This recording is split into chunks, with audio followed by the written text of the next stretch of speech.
Good morning everyone, welcome to my mini vlog. প্রায় 1.5 মাস পরে আবার বেরিয়েছি পুরীর উদ্দেশ্যে।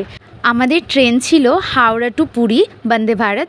তো এই নিয়ে সেকেন্ড টাইম বন্দে ভারতে উঠলাম, এক্সপিরিয়েন্স খুবই ভালো।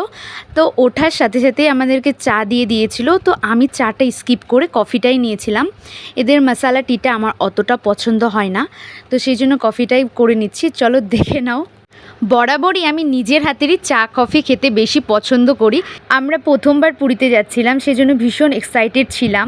তো তোমরা কারা কারা কতবার পুরীতে গিয়েছো অবশ্যই কিন্তু কমেন্ট করে জানাবে।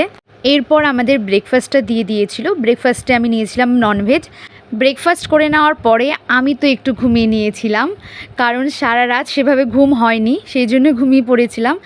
ঘুম থেকে উঠে আবার একটা কফি খেয়ে নিয়েছিলাম। আর তোমরা কারা কারা আমার মতো চা কফি খেতে বেশি পছন্দ করো অবশ্যই কিন্তু কমেন্ট করে জানাবে। এরপর বাইরের মনোরম প্রাকৃতিক দৃশ্য দেখতে দেখতে আমরা ফাইনালি পুরীতে পৌঁছে গেলাম। তো সবাইকে জয় জগন্নাথ। আর আমার ভিডিওটি ভালো লেগে থাকলে অবশ্যই লাইক কমেন্ট শেয়ার করে দেবে। Thanks for watching.